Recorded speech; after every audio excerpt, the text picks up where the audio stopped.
স্বাগত জানাচ্ছি সবুজ বাংলার সবুজ মাঠে। সাথে আছি আমি রহমান আলমগীর সিয়াম। আমার সাথে আছেন সবুজ বাংলার ক্রীড়া সাংবাদিক গাজী সাখোয়াত। ভাই কেমন আছেন? এই তো ভালো। আপনি কেমন আছেন? আলহামদুলিল্লাহ ভাই ভালো। প্রতিনিয়ত যেরকম আমরা আলোচনা করে থাকি আজকেও ঠিক তাই করব। আজকের আলোচনার বিষয়টি হচ্ছে ভাই আমরা প্রথমে যে একটু ক্রিকেট নিয়ে আলোচনা করতে চাচ্ছিলাম।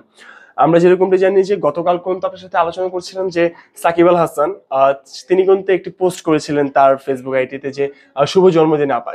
সেখানে কিন্তু আমাদের ক্রীড়া উপদেষ্টা কাউন্টার পাল্টা ধাওয়ার মধ্যে একটি বিষয় হচ্ছিল। এবং আজকের একদম সর্বশেষ খবর যেটি পাওয়া গেছে, এটি বেসরকারি টিভি চ্যানেলের সামনে কিন্তু এসে জামাল একটি বেসরকারি টিভি চ্যানেলের সামনে কিন্তু এসে আমাদের ক্রীড়া উপদেষ্টা এই কথাটি বলেছেন যে এতদিন কিন্তু ছিল যে সাকিব আল হাসান দেশের মাটিতে অথবা দেশের হয়ে আর খেলতে পারবেন না, কিন্তু এখন কিন্তু তিনি বলেছেন যে তিনি তাকে আর খেলতে দিবেন না। আসলে এই বক্তব্যটি কি আছে বা এই মন্তব্যটিকে আপনি কিভাবে দেখছেন? হ্যাঁ, এতদিন পর্যন্ত হয়তো আমরা যেটা জানতাম বা আমরা যেটা আইডিয়া করতাম যে আসিফ মাহমুদ সজীব ভুঁইয়া তিনি চাচ্ছিলেন না যে আওয়ামী লীগ যেহেতু হচ্ছে সাকিব করেছেন তিনি খেলাতে থাকুক। জি। তো এখন বিষয়টা হচ্ছে একদম ক্লিয়ার করে দিয়েছেন। সাকিবের ক্ষেত্রে কিন্তু সাকিবও কিন্তু বিষয়টা ক্লিয়ার করে দিয়েছেন যে আপনারা কিন্তু বুঝতে পারছেন যে কার জন্য আমার ইন্টারন্যাশনাল খেলা বন্ধ হয়ে গেছে বা কার জন্য আমি জাতীয় দলের জার্সি গায়ে জড়াতে পারছি না, অন্তত এই বিষয়টা সবার কাছে পরিষ্কার করেছেন। তবে সে পাল্টা কাউন্টারে কিন্তু আসিফ মাহমুদ তিনিও কিন্তু পরিষ্কার করে দিয়েছেন যে এতদিন পর্যন্ত আমার কিন্তু একদম পরিষ্কার কোনো নির্দেশনা দেওয়া ছিল না, তবে আজকে থেকে আমি একদম পরিষ্কার নির্দেশনা দিয়ে দিচ্ছি যে সাকিবকে আমরা লাল সবুজে জার্সি গায়ে জড়াতে দিব না। তবে তার ব্যাখ্যায় তিনি বলেছেন যে যার রক্তে রাজপথ রঞ্জিত সেই দলের সাপোর্টার যখন সাকিব থাকেন তখন আসলে সাকিবকে জাতীয় দলের জার্সিটা আসলে গায়ে জড়াতে কোনোভাবেই দেওয়া ঠিক হবে না। এবং তিনি কড়াভাবে যেহেতু বলেছেন আমরা এখন একদম পরিষ্কারভাবে ধরে নিতে পারি যে সাকিবের ক্যারিয়ারটা শেষ হয়ে গেছে। তবে এখানে কিন্তু আজকে সাকিব কিন্তু বেসরকারি টিভি চ্যানেলে একটা কথা বলেছেন যে তিনি ফ্যাসিস্ট সরকার বা শেখ হাসিনা সরকারকে তিনি সমর্থন দিয়েছিলেন, কিন্তু এইভাবে বলে শুভ জন্মদিন। তিনি ব্যাখ্যাটা দিয়েছেন যে ক্রিকেটের বাইরেও তার সাথে আমার একটা ভালো সম্পর্ক ছিল এবং তিনি খুব ক্রিকেটের একটা ফ্যান ছিলেন। তো সেই হিসাবে হচ্ছে আমি তাকে উইশ করেছি, এটা রাজনীতি বা তার বাইরের কোনো কিছু ছিল না। তো যদিও ব্যাখ্যাটা দিয়েছেন কিন্তু আসিফ মাহমুদ সজীব ভাই কিন্তু তার কথাতে এখন পর্যন্ত অটল আছেন যে তিনি সাকিবকে আচ্ছা জাতীয় ভাইয়া, দলের জার্সি গায়ে একটা জড়াতে বিষয় দিবেন একটু না। আপনার কাছে জানতে চাচ্ছিলাম যে সাকিব যেভাবে বললেন কথাটি যে তিনি যে উইশটি করেছেন হাসিনাকে, ফেসিস্ট হাসিনাকে, তো সেখানে উনি বলছেন যে খেলা রাজনৈতিক সম্পর্কের বাহিরেও তার সাথে একটি ভালো সম্পর্ক রয়েছে, তাই তিনি এখানে উইশটি করেছেন। আচ্ছা, এখানে কি তাহলে আমরা এই বিষয়টি ধরতে পারি যে এখানে যেহেতু আমাদের ক্রীড়া উপদেষ্টা তিনিও কিন্তু আমাদের এই জুলাই আন্দোলনের মধ্যে একজন সামনের সারির যোদ্ধা ছিলেন বা ছিলেন, তো এখন কি আমরা এখানে একটি পার্সোনাল ইস্যু কি এখানে আমরা দেখতে পারি যে আমাদের যে ক্রীড়া উপদেষ্টা রয়েছেন তিনি নিজের একটি পার্সোনাল ক্ষোভ থেকে এরকম কিছু করছেন? কারণ সাকিবের যে পারফরমেন্স রয়েছে, তিনি একজন ওয়ার্ল্ড বেস্ট অলরাউন্ডার। তো যদি আমরা খেলার বিষয়গুলো আলোচনা করতে যাই তাহলে কিন্তু সাকিবকে দেশের হয়ে খেলতে না দেওয়াটা কিন্তু দেশের জন্য একটি ক্ষতিকর বিষয়। তো আমরা এখানে আসলে মানে বিষয়টা কিভাবে দেখতে পারি? আপনি খুব সুন্দর করে বলেছেন।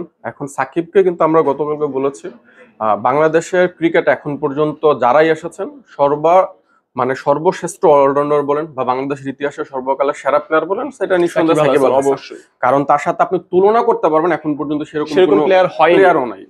তো সেক্ষেত্রে বাংলাদেশের জন্য না খেলা অবশ্যই দেশের জন্য ক্ষতি। তবে পাশাপাশি আপনাকে এটাও দেখতে হবে যে ছাত্র জনতার কারণে আমরা একটা বাংলাদেশ ফ্যাসিস্ট সরকার থেকে বের হয়ে এসেছি। সেই জায়গাটাতে যখন হচ্ছে সাকিব অনড় থাকবেন তখন কিন্তু সাকিবকে আসলে বাদ দেওয়াটাই উচিত। আপনি দেখবেন যে এতদিন পর্যন্ত যতটা আলোচনা হোক বা সমালোচনা হোক অনেকে সাকিবের পক্ষে বিপক্ষে নিয়েছেন, তবে এখন যেরকমটা আমরা সামাজিক যোগাযোগ মাধ্যমে দেখতে পাচ্ছি আমার মনে হচ্ছে যে 70% লোকে চাচ্ছেন যে সাকিব জাতীয় দলে খেলুক। কারণ আপনি দেখে থাকবেন যে শহীদ সৈকতের যে বোন ছিল তিনি কিন্তু বলেছেন, বা হচ্ছে মীর মুগ্ধর তিনি তার যে ভাই মীর স্নিগ্ধ তিনিও কিন্তু বলেছেন যে সাকিব অন্তত তার আসলে বোঝা উচিত ছিল যে যারা পরিবার থেকে তাদের লোকজনকে হারায় তাদের আসলে বিষয়টা কিরকম হয়। তো তিনি কিন্তু সাকিবের জন্য বলেছেন যে জাহান্নামের সর্বনিম্ন স্তরে গেলে হয়তো তিনি হয়তো সেটা বুঝতে পারবেন। তো এখন এই বিষয়গুলোর দিকে খেয়াল করে সাকিব যদি কোনো একটা দলকে সাপোর্ট করে তবে সেটা এই সময় বলার মতো কোনো পরিস্থিতি না। অবশ্যই, তবে সেই ক্ষেত্রে সাকিব একটা বড় ভুল করেছেন। তবে হ্যাঁ, এই সাকিবের এই বিষয়ের মধ্যে কিন্তু আপনি দেখতে পাচ্ছেন যে আরেকটা বিষয় স্পষ্ট হয়েছে, দেশবাসীর কাছে ক্লিয়ার হয়েছে যে সাকিব আসলে কেন জাতীয় দলে গায়ে জড়াতে পারছে না। আচ্ছা, অন্য একটি বিষয় নিয়ে ভাই কথা বলতে চাচ্ছিলাম, সেটি হচ্ছে ভারত পাকিস্তানের প্রাইজ সেরেমনি বা ট্রফির যে বিতরণী বিষয়টা রয়েছে সেটা নিয়ে যে নাটকীয়তা চলছে সেটা কিন্তু এখনো বিদ্যমান রয়েছে। এবং সর্বশেষ খবর হচ্ছেন যে যতক্ষণ পর্যন্ত ভারতীয় দলের টিমের যে প্লেয়ার্স গুলো রয়েছেন তারা নিচ থেকে যে ট্রফিটি নিতে যাবেন ততক্ষণ পর্যন্ত নাকি ট্রফিটি তাদেরকে প্রদান করা হবে না। আসলে আপনি এই নাটকীয়তাটা যেটি চলছে এই বিষয়ে আসলে আপনি কি বলতে চাচ্ছেন? আমি হয়তো ভেবেছিলাম যে পিসিবি চেয়ারম্যান বা আইসিসি চেয়ারম্যান যে মহসিন নাকভি তিনি হয়তো পরবর্তীতে অন্য কারো মাধ্যমে পুরস্কারটা পাঠাবেন। তবে যেহেতু আপনি জানেন যে আগে তাদের মধ্যে একটা যুদ্ধ অবস্থা ছিল এবং কেউ কাউকে ছাড় দিতে চাচ্ছে না, অন্তত মাঠের বাইরে। তো সেক্ষেত্রে তিনি যে বিষয়টা প্রথমে উল্লেখ করেছেন যে আমি যখন ওখানে দাঁড়িয়েছিলাম আমার মনে হচ্ছিল যে আমি কার্টুনের মতো দাঁড়িয়ে আছি এবং তারা আমাকে সেই সম্মানটা প্রদর্শন করে নাই। এখন তারা যদি পুরস্কার নিতে চায় কেউ, তাহলে সেটা এসে নিয়ে যেতে হবে। তো এই বিষয়টার জন্য ভারত কিন্তু তাদের অবস্থান জানিয়েছে। এখন পর্যন্ত আমরা যেটা জানি তারা কিন্তু হয়তো ট্রফিটা নিবে না।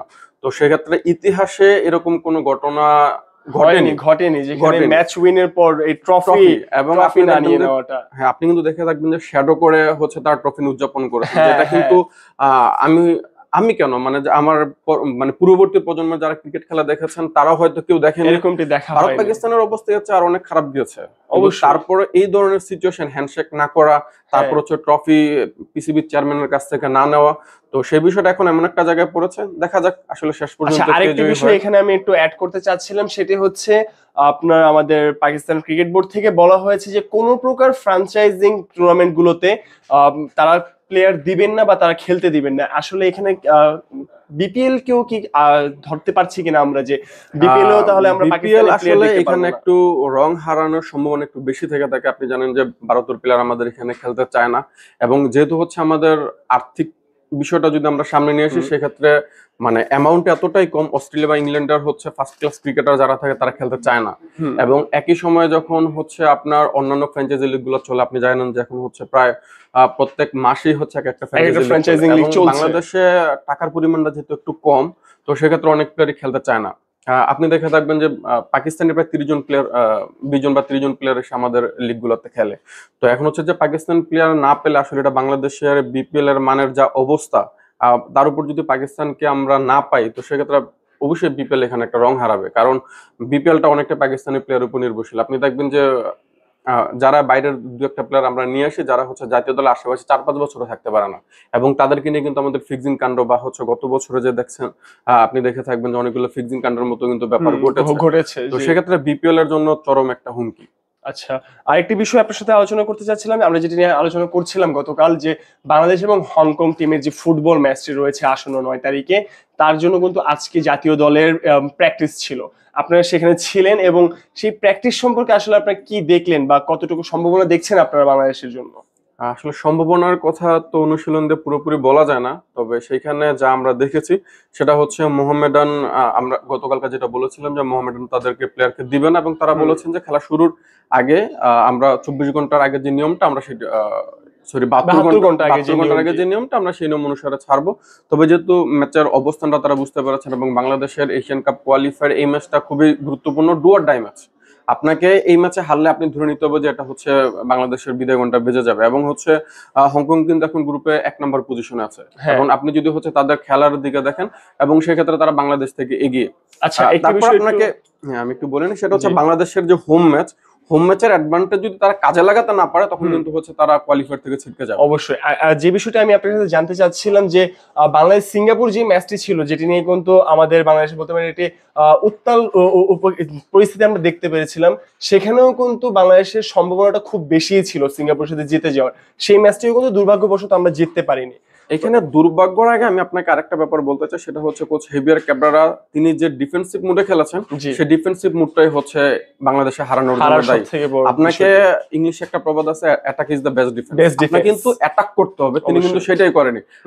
আমরা কিন্তু হচ্ছে শেষ দিকে খুব ভালো অ্যাটাক করেছি, তবে আমাদের যেটা হচ্ছে সেই আদিকাল থেকে সমস্যা সেটা হচ্ছে আমাদের কিন্তু সেই লেভেলের বা হচ্ছে হামজা বা শামিদ সোম বলেন বা ফাহমিদুল বলেন, সেই লেভেলের কিন্তু এখন পর্যন্ত আমাদের একদম প্রপার নাম্বার 10 হ্যাঁ 11 যেটা আমরা এটা কিন্তু পাইনি, মানে যে হচ্ছে প্রপার স্ট্রাইকার। আপনি দেখেন হয়তো ফাহমিদুল মাত্র এসেছেন, এখন পর্যন্ত আন্তর্জাতিক ক্রীড়াতে তিনি তেমন কিছু করতে পারেননি, তবে দেখা যাক আসলে ম্যাচটাতে কি হয়। আচ্ছা, আমি যে বিষয়টা আসলে জানতে চাচ্ছিলাম যে আমি যে বিষয়টা বলতে চাচ্ছিলাম যে সিঙ্গাপুর থেকে কিন্তু হংকং এর র্যাঙ্কিংটি এগিয়ে, অবশ্যই কিন্তু এটি এগিয়ে, এবং সেই হিসাবে কি যেখানে আমরা সিঙ্গাপুরের সাথে কিন্তু হেরে গিয়েছি, আপনি যে বললেন যে আমাদের কোচের যে ডিফেন্সিভ মোডটি ছিল সেটির কারণে আমাদের হারটি হয়েছে, তাহলে কি এই সেম ভুলটি যেটি আছে আমাদের কোচ এবং আমাদের যে প্লেয়ার গুলো রয়েছেন তারা কিন্তু বলেছেন যে তারা আশাবাদী এবং তারা খুব কনফিডেন্স যে তারা হংকং এর সাথে জিতবেন।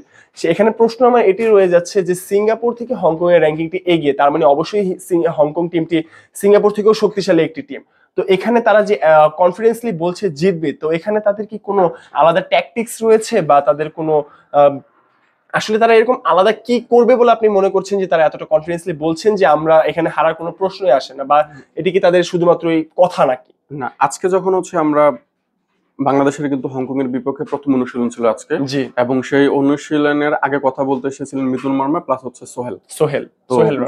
ডিফেন্ডার। জি, তো তিনি কিন্তু বলেছেন যে আমরা সিঙ্গাপুর ম্যাচে কিছু ভুল করেছি বা আমরা কিছু ইজি চান্সেস মিস করেছি, হুম, তবে আমরা এখন সেটা করব না। তবে ইতিমধ্যে যে হামজা চৌধুরীর সাথে সামিদ সুমের সাথে কিন্তু আমাদের নতুন আরেকজন লেফট উইঙ্গার এসেছেন, তিনি হচ্ছে জায়ান আহমেদ। জায়ান তো আহমেদ। তিনি বলেছেন যে আমাদের এখন দলটা খুবই শক্তিশালী এবং আমাদের সব রকমের প্রস্তুতি নেওয়া আছে, আমরা তাদেরকে হারাতে সক্ষম। তবে হ্যাঁ, আপনি যেটা বলছেন যে এটা মাঠে আসলে খেলা প্রমাণ করে দিতে হবে। প্রমাণ করে দিতে তবে হবে।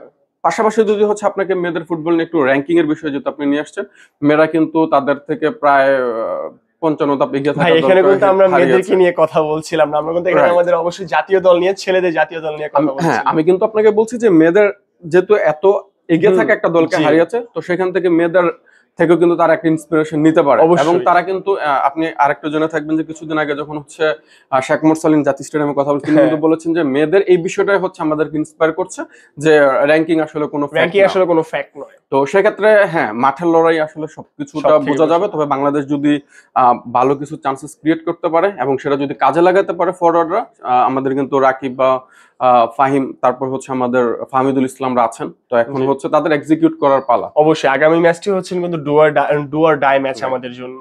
ধন্যবাদ ভাই এই সুন্দর আলোচনার জন্য। এই ছিল আজকে সবুজ বাংলার সবুজ মাঠের আয়োজন। আগামীকাল আবারও ফিরবো একই সময় বাংলাদেশ ও বিশ্ব ক্রীড়াঙ্গনে ঘটে যাওয়া আরো কিছু বিষয় নিয়ে।